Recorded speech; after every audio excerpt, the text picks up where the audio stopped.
सो hey hello दोस्तों, welcome back to our own channel. तो आज हम लोग डिस्कस करने वाले हैं क्लास 11 का एक प्यारा सा चैप्टर जिसका नाम है मदर्स डे। एंड इस चैप्टर की जो ऑथर है उनका नाम है जेबी प्रीस्टली। तो ये चैप्टर एग्जाम के पॉइंट ऑफ व्यू से थोड़ा इंपॉर्टेंट है, तो मेरा आपसे बस एक ही रिक्वेस्ट होगा कि इस वीडियो को एंड तक देखना, बिना स्किप किए देखना, तो आपको पूरा चैप्टर आराम से समझ में आ जाएगा। तो चलिए इस चैप्टर के एक्सप्लेनेशन को स्टार्ट करते हैं। तो इस लेसन को स्टार्ट करने से पहले मैं आपको बताना चाहता हूं कि अगर आप क्लास 11 की कोई भी वीडियोस देखनी है, हॉर्नबिल बुक का पोर्ट्रेट ऑफ अ लेडी से फादर टू सन तक, या फिर स्नैपशॉट बुक का summer of beautiful white horse से लेके टेल ऑफ मेलन सिटी तक, मैंने पूरा सिलेबस कवर करा रखा है, वो भी एनिमेटेड वीडियो के फॉर्म में। तो अगर आपको उसे देखना है तो लिंक आपको डिस्क्रिप्शन में एंड पिन कमेंट में मिल जाएगा, along with notes and important question. तो एक बार प्लीज आप उसे चेकआउट कर लेना। प्लेलिस्ट पसंद आए तो प्लीज अपने ग्रुप में शेयर कर देना। Now back to our topic. तो ये चैप्टर बेसिकली एक ह्यूमरस पोर्ट्रेयल है, मतलब कि एक कॉमिकल प्ले, मजाकिया कहानी। एंड इस चैप्टर में हमारे जो ऑथर है यानी कि जेबी प्रीस्टली, वो हमारी मदर की स्टेटस को बताते हैं हमारे घर में, कि हमारी मदर का कैसा स्टेटस होता है, वो कितना काम करती है, उनको कितना वैल्यू मिलता है एंड मेनी मोर। एंड इस प्ले के माध्यम से वो हमें ये समझाने का ट्राई किए है कि हमारे घर में हमारी मदर कितनी इंपॉर्टेंट है, वो हमारे लिए कितना काम करती है, लेकिन फिर भी इन सब काम करने के बावजूद हम उन्हें नेग्लेक्ट कर देते हैं। हम उन्हें उतनी रिस्पेक्ट नहीं देते हैं, उतना वैल्यू नहीं देते हैं जितना वो डिजर्व करती है। तो इस चैप्टर में एक पियर्सन फैमिली है जिसके द्वारा पोएट हमें ये मैसेज को कन्वे करना चाह रहे हैं। तो सबसे पहले हम इस चैप्टर के इस प्ले के कैरेक्टर्स के बारे में डिस्कस कर लेते हैं। तो सबसे पहला कैरेक्टर है मिसेस एनी पियर्सन का, जो उस घर की जो मदर है, जिनके बारे में ये पूरा स्टोरी लिखा गया है, उनका नाम है मिसेस एनी पियर्सन। तो ये बेसिकली एक हाउसवाइफ होती है। सेकंड कैरेक्टर है जॉर्ज पियर्सन का, जो कि मिसेस एनी पियर्सन के हस्बैंड होते हैं। थर्ड है डोरिस पियर्सन, मींस ये उनकी डॉटर का नाम है। Doris Pearson any Pearson and George Pearson की डॉटर है।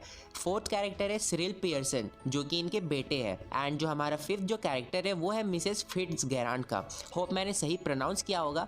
तो ये बेसिकली एक नेबर में रहने वाली लेडी का नाम है, जो कि मिसेस एनी पियर्सन की फ्रेंड भी होती है। तो इस चैप्टर के स्टार्टिंग में जो हमारे ऑथर है वो हमसे बताते हैं कि जो मिसेस पियर्सन है, मतलब कि एनी पियर्सन, और उनकी जो फ्रेंड है मिसेस फिट्जगेराल्ड, तो वो दोनों आराम से बैठे हुए होते हैं, डिस्कस कर रहे थे अपने अपने फ्यूचर के बारे में। तो जो मिसेस फिट्जगेराल्ड है, अब देखो ये नाम बहुत ज़्यादा कॉम्प्लिकेटेड है, इसलिए मैं अब से मिसेस फिट्जगेराल्ड को मिसेस फिट्ज बोलूँगा, तो आप उसी के हिसाब से एडजस्ट कर लेना। तो जो मिसेस फिट्ज है वो एनी से कहती है, एनी पियर्सन से कहती है कि अगर तुम अपने फ्यूचर के बारे में नहीं सोचोगे तो तुम बहुत ही गलत सिचुएशन में पड़ जाओगे, तुम्हारा फ्यूचर जो है वो बर्बाद की कगार में आ जाएगा। देन इस चीज़ का एनी पियर्सन रिप्लाई करती है कि मैं अपने परिवार को बहुत ज़्यादा प्यार करती हूँ, भले ही वो मुझे एक भी रिस्पेक्ट नहीं देते हैं, मेरी काम की वैल्यू नहीं करते, मेरी कदर नहीं करते हैं, लेकिन मैं उनसे बहुत ज़्यादा प्यार करती हूँ, मैं उनको रिस्पेक्ट करती हूँ। एंड मुझे ऐसा लगता है कि मुझे अपने परिवार से, मतलब कि एनी पियर्सन कह रही है कि उनके परिवार से, डोरिस, सिरिल, इनसे कहना पड़ेगा कि उनको भी रिस्पेक्ट दो, उनकी भी काम की वैल्यू करो और उनसे रिस्पेक्ट से बात करो। लेकिन मुझे ये समझ में नहीं आता कि मैं इस बात को उनसे कैसे करूँ, मुझे कहाँ से स्टार्ट करना चाहिए और मुझे उनसे कैसे ये बात को करना चाहिए। देन फिर मिसेस फिट्ज कहती है कि अगर तुम इस काम को नहीं कर पा रही हो तो मैं तुम्हारे लिए ये काम को कर सकती हूँ। अब इसके बाद होता क्या है, जो मिसेस एनी पियर्सन का सोल है वो मिसेस फिट्ज के बॉडी के अंदर चला जाता है, एंड मिसेस फिट्ज का जो सोल है वो एनी पियर्सन के बॉडी के अंदर चला जाता है। मतलब कि उन दोनों का बॉडी तो उनका ही होता है, बट उनके अंदर का सोल एक्सचेंज हो जाता है। एंड ये चीज उन्होंने एशियन कंट्रीज में से सीखा हुआ है, मतलब कि ये सोल एक्सचेंज करने का जो ट्रिक है मिसेस फिट्ज ने एशियन कंट्री से सीखा है। तो इस चीज से होता क्या है कि उन दोनों का पर्सनालिटी एक्सचेंज हो जाता है। एंड फिर इसके बाद जो मिसेस पियर्सन है वो अपने घर चली जाती है। अब यहाँ पर एंट्री होता है डोरिस का, मतलब कि उनकी बेटी का। तो जो डोरिस है वो अपनी मम्मा से कहती है, मतलब कि एनी पियर्सन से कहती है कि मम्मा मेरी जो सिल्क की येलो कलर वाली ड्रेस है उसको आप आयरन कर दो, क्योंकि मुझे उसको पहन के जाना है। तो ये चीज जो डोरिस है वो अपनी मदर से कहती है, मतलब कि डोरिस एनी पियर्सन से कहती है, लेकिन एनी पियर्सन के अंदर अभी है कौन, वो है मिसेस फिट्ज, क्योंकि उन दोनों ने अपना सोल को एक्सचेंज किया हुआ होता है। तो अब अगर एनी पियर्सन होती उस सिचुएशन में, अगर एनी पियर्सन होती तो वो चुपचाप से जो सिल्क की ड्रेस है उसकी बेटी की, उसे आयरन कर देती और सही सलामत जगह पे रख देती।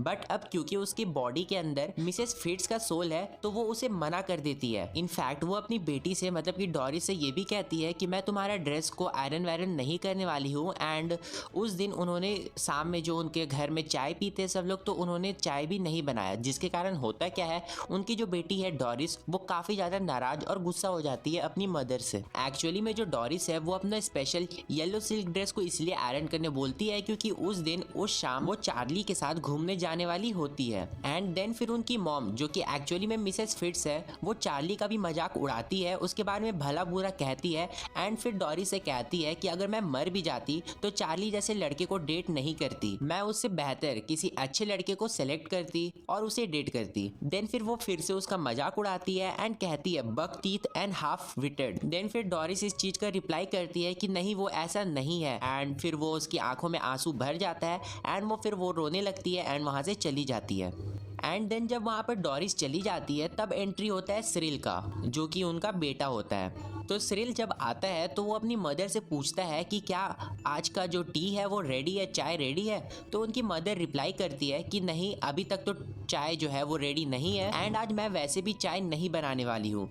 देन फिर इस चीज को सुन के जो सिरिल है वो पूछता है अपनी मदर से, मतलब कि वो अच्छे वे में पोलाइटली उनसे पूछता है कि आपकी तबीयत वगैरह तो ठीक है ना, जिसका रिप्लाई उसकी मदर करती है कि हाँ मेरा तबीयत बिल्कुल ठीक है। देन फिर सिरिल उनसे पूछता है कि आज सुबह जो मैंने सामान दिया था आपको रिपेयर करने को, तो क्या आपने उसे रिपेयर कर दिया और सही जगह पे रख दिया है। तो फिर इस चीज का उनकी मदर रिप्लाई करती है कि नहीं अभी तक मैंने उसे कुछ भी टच भी नहीं किया है, रिपेयर नहीं किया है। एंड इस चीज के कारण जो सिरिल है वो भी काफी ज्यादा नाराज हो जाता है एंड थोड़ा मोड़ा गुस्सा भी हो जाता है अपनी मदर से।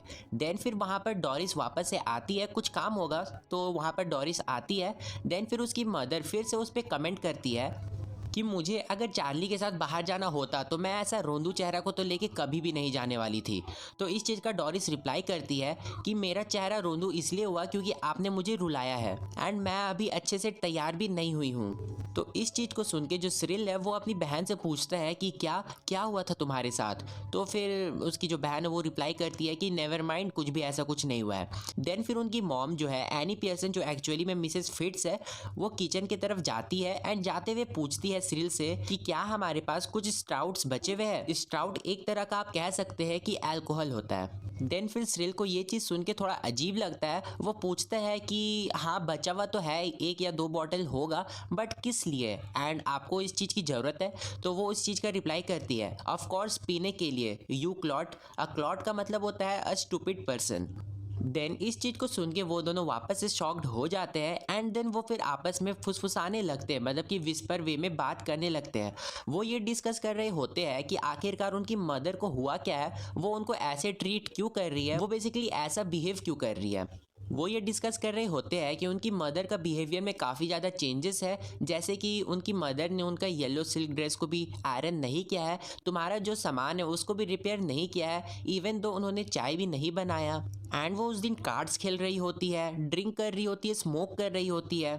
तो डोरिस को ऐसा लगता है कि शायद उनकी मदर को सर पे कोई चोट वोट लग गया होगा, जिसके कारण उनके माइंड में कुछ इम्पैक्ट हुआ होगा और वो ऐसा बिहेव कर रही है। देन फिर उनकी मदर वापस से वहां पर आती है, उनके ऊपर कमेंट करती है, उनको भला बुरा कहती है। तो फिर डोरिस कहती है कि आप आखिरकार ऐसे बिहेव क्यों कर रहे हो हमारे साथ, आप हमारे साथ ऐसे बात क्यों कर रहे हो। देन फिर सिरिल भी इस चीज का सपोर्ट करता है एंड वो भी कहता है कि हाँ आप हमसे अच्छे से बात नहीं कर रहे हो, आपने आज इवनिंग के लिए चाय भी नहीं बनाया है। देन फिर उनकी मॉम वहां पर रिप्लाई करती है कि तुम अपना जो काम है वो खुद किया करो एंड अगर तुम्हें कुछ भी चाहिए, कुछ भी चीज का रिक्वायरमेंट है तो तुम उसे खुद जा करके ले लो। देन फिर सिरिल कहता है कि वो ऑलरेडी बहुत ज्यादा बिजी है, वो बहुत काम करता है, 8 घंटे दिन में वो काम करता है। एंड डोरिस भी बोलती है सेम, मतलब कि वो भी अच्छे से काम करती है, दिन भर काम करती है, 8-8 घंटे काम करते हैं वो लोग। देन फिर मिसेस पियर्सन उन दोनों को रिप्लाई करती है कि वो उन दोनों से दुगना काम करती है एंड उनका आज का जो कोटा है, उनका 8 घंटे का काम वो उन्होंने कर लिया है एंड अब वो कुछ भी काम नहीं करने वाली है। एंड वो हर वीक 2 दिन काम नहीं करेगी और वीकेंड्स में भी उतना काम नहीं करेगी। एंड तुम लोगों को उस काम का वैल्यू भी करना पड़ेगा और मेरे को थैंक्स भी बोलना पड़ेगा। अब यहाँ पर आते हैं मिस्टर जॉर्ज, यानी कि मिसेस एनी पियर्सन के हस्बैंड। देन फिर वो देखते हैं कि जो डोरिस है उसका चेहरा रोया रोया सा लग रहा है, वो रो रही है एंड जो उनकी वाइफ है मिसेस पियर्सन, उनके हाथ में स्ट्राउट का बॉटल है। देन फिर वो ये सब देख के थोड़ा सा शॉक तो जरूर हो जाते हैं, बट फिर भी वो कहते हैं कि आज वो घर पे चाय नहीं पियेंगे क्योंकि उनके क्लब में एक स्नूकर का मैच है, तो इसीलिए जो उनका डिनर है एंड शाम का चाय है वो वहीं पर वो करेंगे। देन फिर इसका रिप्लाई करती है मिसेस एनी पियर्सन, थोड़ा रूड वे में रिप्लाई करती है कि मैं वैसे भी चाय नहीं बनाने वाली थी आज। तो ये सुन के उनके हस्बैंड को थोड़ा सा गुस्सा आ जाता है। देन फिर जो मिसेस एनी पियर्सन है वो वापस से कहती है कि ओ गॉड, आप इस चीज के लिए गुस्सा हो रहे हो कि मैंने चाय नहीं बनाया जो कि आप पीने भी नहीं वाले थे। देन वो यहाँ पर नहीं रुकती है। देन फिर वो ये भी कहती है अपने हस्बैंड से कि जो भी क्लब के लोग हैं वो उन पे हंसते हैं, मतलब कि जो जॉर्ज के क्लबमेट्स है जो उनके क्लब में है वो लोग जॉर्ज पे हंसते हैं। एंड वो लोग जॉर्ज का एक निकनेम भी रखे हुए हैं जिससे वो इनको चिढ़ाते हैं, एंड वो ये था पॉम्पी पॉम्पी पियर्सन। एंड ये चीज को बोल के वो लोग काफी ज्यादा हंसते हैं, जॉर्ज का मजाक उड़ाते हैं और हंसते हैं। देन फिर जो जॉर्ज है वो थोड़ा सा गुस्सा हो जाते हैं एंड सिरिल से कंफर्म करने का ट्राई करते हैं। वो सिरिल से पूछते हैं कि क्या क्लब में सच में लोग मुझे ये नाम से बुलाते हैं? तो सिरिल कहता है, थोड़ा हेजिटेटिंग वे में कहता है कि हाँ एक्चुअली डैड ये बात तो सच है, क्लब के लोग अक्सर आपको दूसरे दूसरे नाम से बुलाते हैं एंड आप पे हंसते भी है। देन फिर वहां पर से जॉर्ज डिसअपॉइंट होकर के चले जाते हैं। फिर सिरिल अपनी मदर से कहता है कि आपको उनके सामने ये सब बात नहीं करना चाहिए था और आपको ये सब बात उनको नहीं बताना चाहिए था। ये सब चीज को बता के आपने उनकी फीलिंग्स को काफी ज्यादा हर्ट किया है। तो फिर मिसेस पियर्सन रिप्लाई करती है कि मुझे तुम्हारा कोई भी ओपिनियन नहीं चाहिए, तुम्हारा कोई भी सजेशन मेरे को रिक्वायर्ड नहीं है, मेरे को नहीं चाहिए। तुम्हें क्या ही पता होगा, आफ्टर ऑल तुम अपना सारा पैसा सारा टाइम ग्रेहाउंड रेसेस में लगाते हो। ग्रेहाउंड रेसेस मतलब कि जो डॉग्स का रेस होता है। एंड अभी तक मुझको ये तो समझ में आया नहीं है कि तुम वहां पर जाकर के क्या ही एंजॉय कर लेते होगे, तुम वहां जाके तुम्हारा क्या ही फायदा होगा और तुम क्या ही कर लोगे वहां जाके। देन फिर ये चीज बोलने के बाद जो वहां का डोर है वो बचता है। तो ऑफ कोर्स वहां पर डोरबेल का आवाज आता है। तो सिल वहां पर गेट खोलता है। तो जब वो गेट खोलता है तो वहां पर मिसेस फिट्स आई हुई होती है जो एक्चुअली में मिसेस एनी है। अब क्योंकि मेरे को ऐसा लग रहा है कि आप लोग बोर हो रहे हो या फिर आपका अटेंशन स्पैन कम हो रहा है, तो अभी के लिए यहीं तक छोड़ देते हैं। बाकी का बचा एक्सप्लेनेशन हम लोग नेक्स्ट पार्ट में कवर करेंगे, जिसका लिंक आपको डिस्क्रिप्शन में या फिर पिन कमेंट में मिल जाएगा। तो मिलते हैं किसी अगले वीडियो में, तब तक के लिए bye bye, take care, thanks for watching and हाँ सब्सक्राइब कर देना।